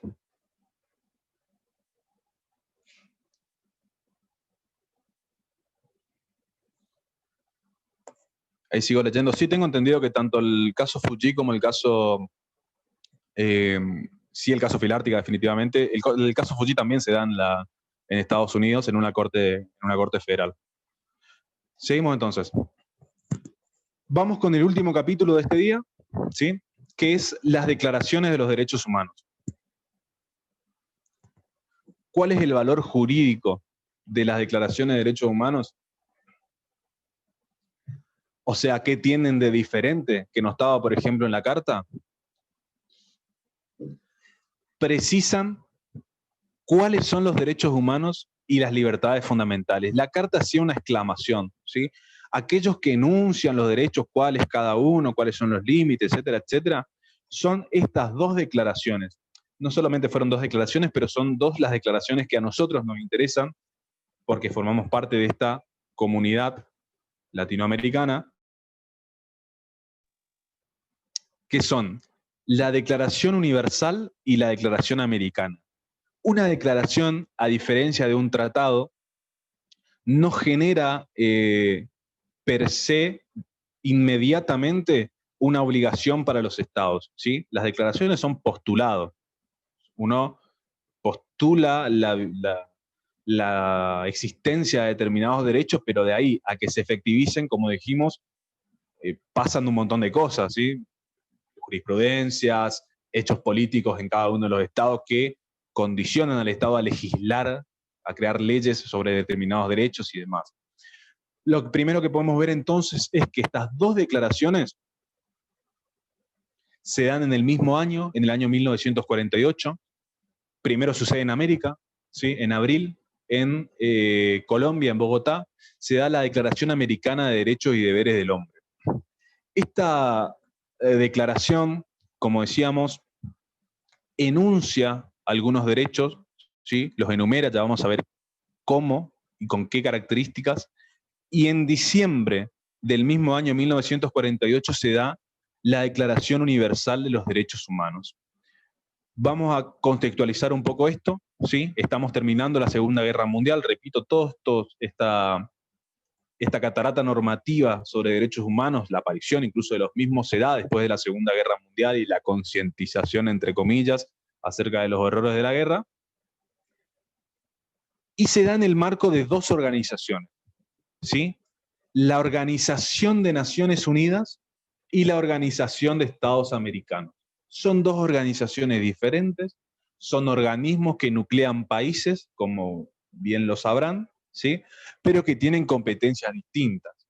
Está de más decir, pero creo que viene al caso decir que la Declaración Universal está en el contexto de la Organización de Naciones Unidas, es decir, que rige para todos los miembros a nivel mundial, y la Declaración Americana de Derechos y Deberes del Hombre está en el contexto de la Organización de Estados Americanos, ¿sí? Que es símil a la ONU, pero dentro de América. ¿Seguimos? Vamos a hablar primero a nivel universal, es decir, a nivel mundial. Recuerden, estamos dentro de la ONU, ¿sí? Y estamos hablando de una resolución de la ONU denominada con el tiempo Declaración Universal de los Derechos Humanos.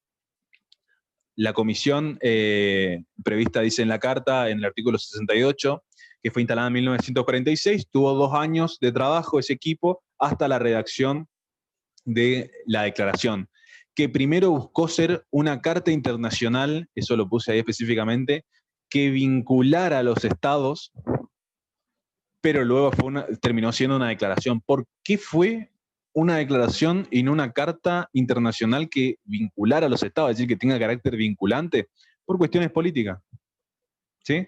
Por cuestiones políticas, porque los estados no estaban dispuestos en ese momento a comprometerse. Por lo tanto, surge como declaración y no como tratado, porque en los tratados los estados se comprometen. En las declaraciones solamente hacen postulados, lo que no significa que después no se comprometan, sino que hay distintos niveles de responsabilidad. ¿Seguimos?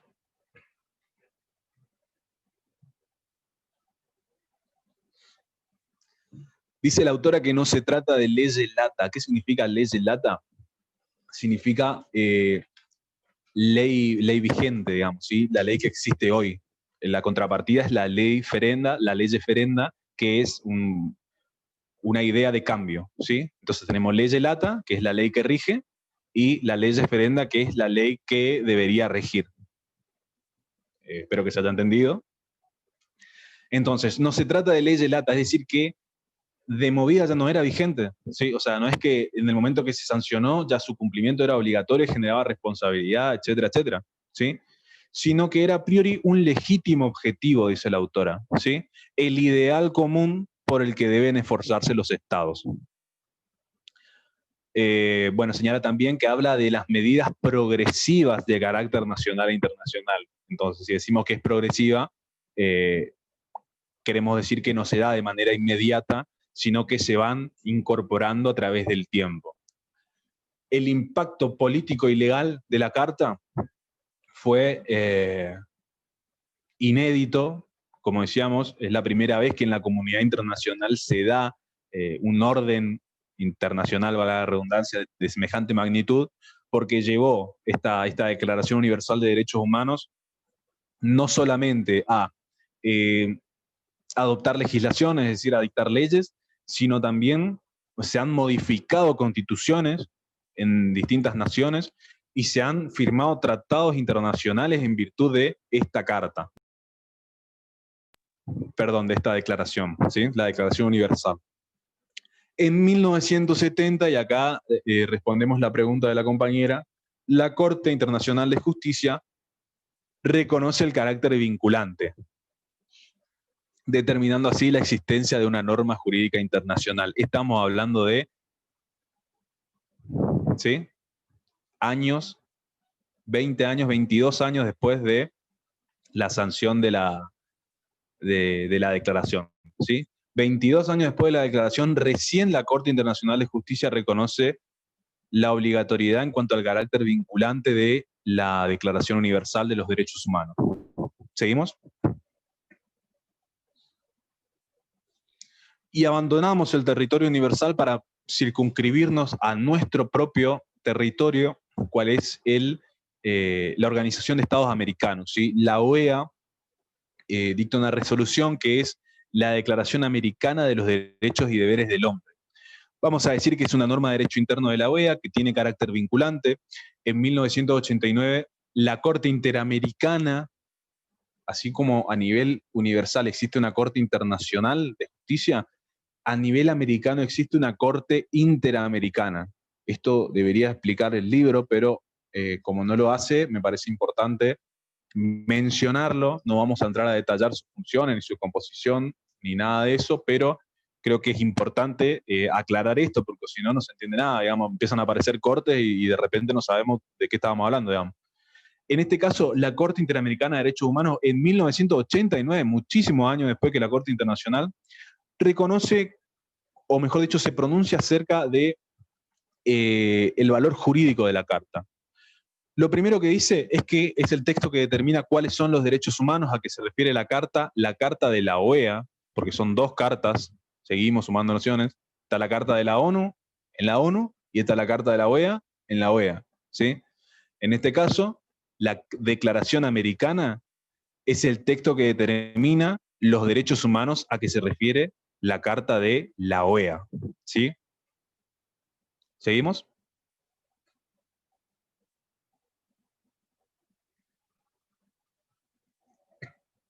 Es obligatorio para los estados, por supuesto, como decíamos, el cumplimiento de la Declaración Americana de Derechos y Deberes. Y vamos a hablar, para concluir esta clase, acerca de la estructura y el contenido de ambas normas. Vamos a decir entonces que la Declaración Universal enuncia los derechos y deberes, es decir, que los menciona, ¿sí?, a cuáles son esos derechos y cuáles son esos deberes, pero también son tan precisos, ¿sí?, los artículos y las cláusulas que determinan cuál es el contenido y alcance de esos derechos y deberes, cuáles son los criterios de limitación legítima que vamos a ver recién en la tercera clase, o sea, en la última clase, de qué hablamos cuando hablamos de criterios de limitación legítima, así como las pautas de interpretación, que también lo vamos a ver la clase que viene, ¿sí? Lo importante, me parece, en este punto es aclarar que la Declaración Universal es bastante más minuciosa y bastante más precisa que la Declaración Americana, que, repito, fue previa, ¿sí? Esta Declaración Americana lo que hace es solamente enunciar a los derechos y deberes. A veces son, como dice la Filmina, son tan amplios, es tan amplio el desarrollo de los derechos y deberes que incluso refieren a las limitaciones legítimas, pero como todavía no sabemos lo que son, no vale la pena demorarnos en ese concepto. Repito, lo vamos a ver en la última clase, ¿sí? Entonces, ambas contienen derechos de primera generación y de segunda generación, que lo vamos a ver la clase que viene, ¿sí? Bueno, ahí como dice el compañero, claro, DUDH, Declaración Universal, DADIDH, Declaración Americana, ¿sí? Declaración Universal, Declaración Americana. Bien. Contienen derechos tanto de primera generación como segunda generación, que también los vamos a ver la clase que viene, seguramente el que leyó ya entenderá de qué estamos hablando, ¿sí? Se erigen como ejes del sistema de protección establecidos en el seno de las organizaciones que sirvieron al marco a su adopción. ¿Cuáles son las organizaciones que sirvieron de marco a su adopción? Para el caso de la Declaración Universal, la ONU; para el caso de la Declaración Americana, la OEA, ¿sí?, la Organización de Estados Americanos. Por lo tanto, el sistema de protección internacional a nivel universal está en base a la Declaración Universal. y por su parte en América está en la Declaración Americana. Y por último fueron el punto de partida de Tratado de Derechos Humanos, que también vamos a hablar la clase que viene. Creo que con eso estamos. ¿Seguimos? En la próxima filmina me parece que con eso estamos. OEA es un órgano, OEA es un organismo, ¿sí? Así como tenemos la ONU a nivel mundo, ¿sí? A nivel universal, Organización de Naciones Unidas, el Estado, la Organización de Estados Americanos, OEA, es el organismo supranacional a nivel americano. No sé si se entiende, ¿sí? Abrimos paso a las preguntas.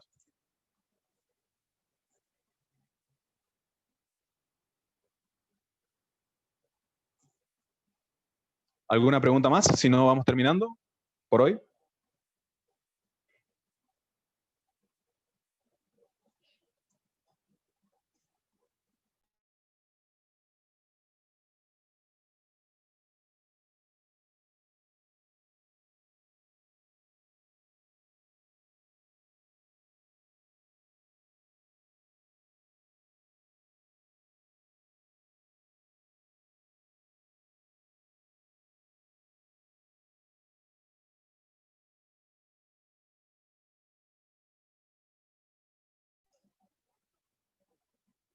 Bien, a ver, voy leyendo.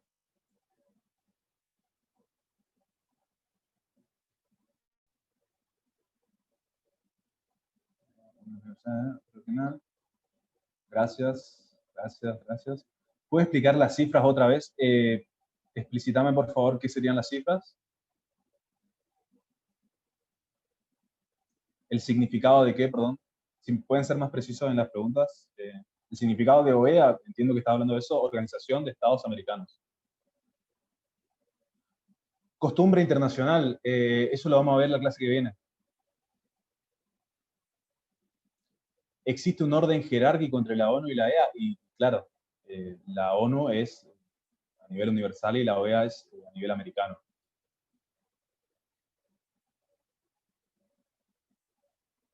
Orden. No entiendo la pregunta, perdón.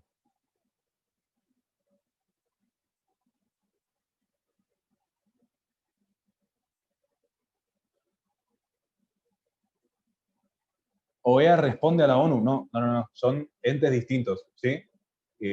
Es como...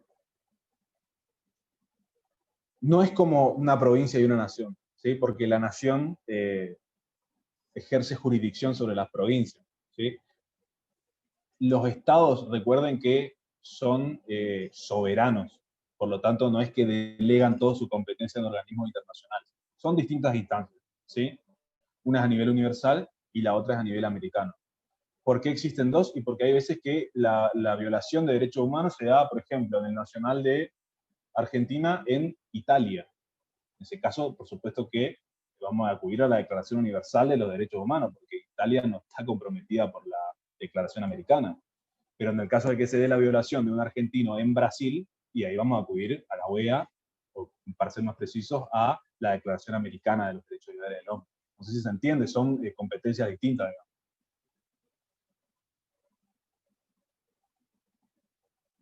¿Qué es el sistema de peticiones? Bueno, como les decía, hay algunos conceptos que no vale la pena traer porque tendríamos que explicar cuáles son todos los órganos de la ONU y de la OEA y de qué se trata ese sistema de peticiones. Así que vamos a dejarlo para más adelante, si es que se presenta la oportunidad, porque si no, realmente tenemos que explicar todo lo que es el proceso del sistema.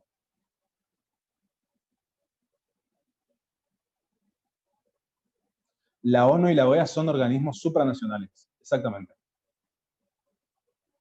Es decir, que están por encima de las naciones. OEA, entonces, adapta a América. Entiendo que rige en América, sí, exactamente. ¿A qué se refiere la autora con criterio residual de interpretación en el tema de estructura y contenido? La autora se refiere a que en el caso de que no pueda interpretarse o que siga existiendo confusión en algunos tratados de derechos humanos que se suscribieron con posterioridad a las declaraciones, hay que ver qué dice la carta, ¿sí? Entonces hay que interpretar estos tratados de derechos humanos, que vamos a ver en la clase que viene, con el foco puesto en las declaraciones, siempre, ¿sí? Tanto la Declaración Americana como la Declaración Universal. Por eso dice que es criterio residual. En el caso de que siga existiendo confusión, oscuridad y demás en la norma, hay que ir a ver qué dice las declaraciones. ¿Esa es la última?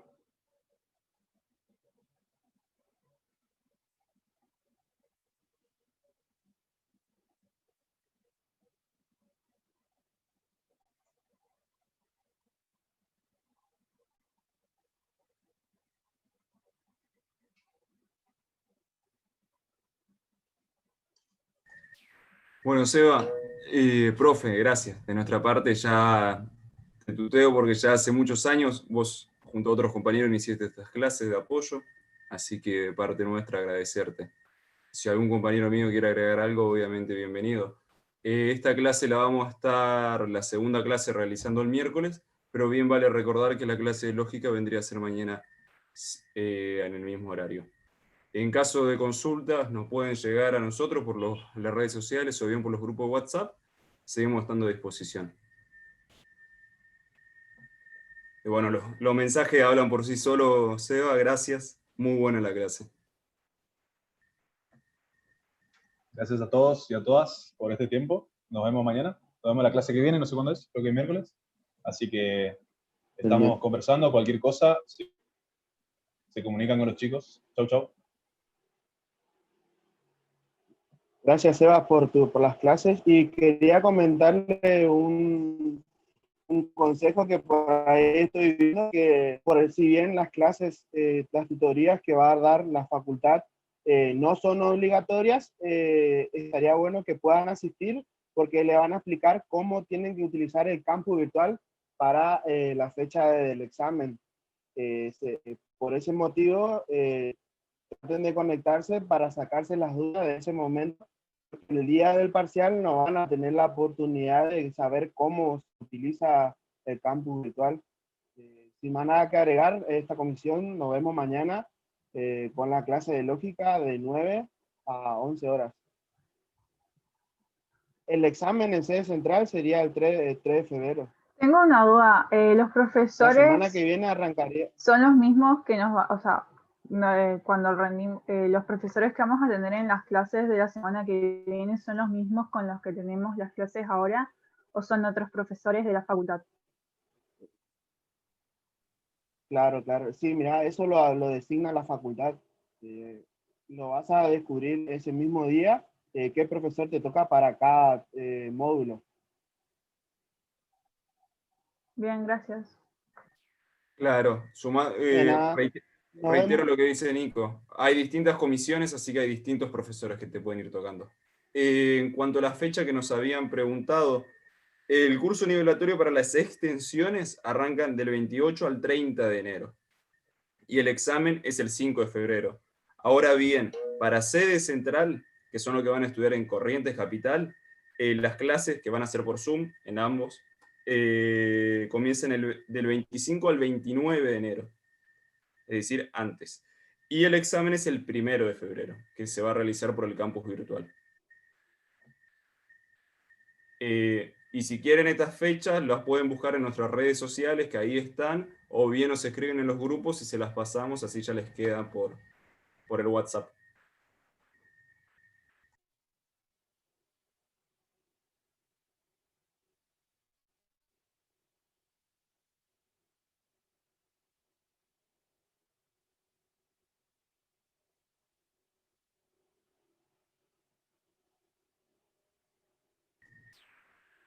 La clase de hoy la vamos a estar pasando a la noche. A la noche la vamos a estar pasando en los grupos seguramente.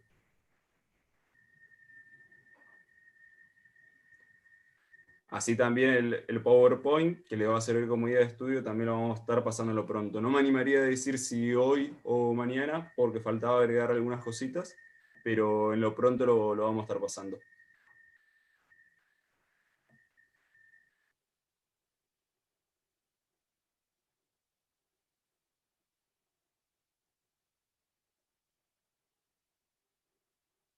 Si no hay otra consulta, culminamos la clase de hoy.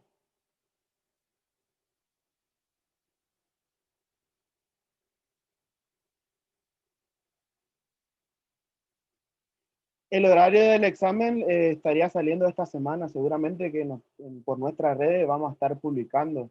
Así que si nos siguen en nuestras redes, ya es CUF Derecho UNE en todas las plataformas. Buenos días. Necesito saber cómo acceder a la clase de lógica de mañana. Con el mismo ID que se le envió, puede ingresar de 9 a 11 sería la clase de mañana. Muchas gracias. De nada, hasta luego. Hola chicos, les quiero hacer una consulta. ¿La clase de lógica va a ser una sola en la semana? Sí, porque el contenido no es tan amplio como lo de los otros módulos, por eso se decidió hacer solamente una clase. Bueno, muchas gracias. Yo realmente todavía no llegué a mirar lo que es lógica, así que me llamó la atención, pero me imaginé que debería ser poco lo de lógica. Bueno, muchas gracias. No, de nada. Nos vemos en la próxima clase de mañana. Hasta luego.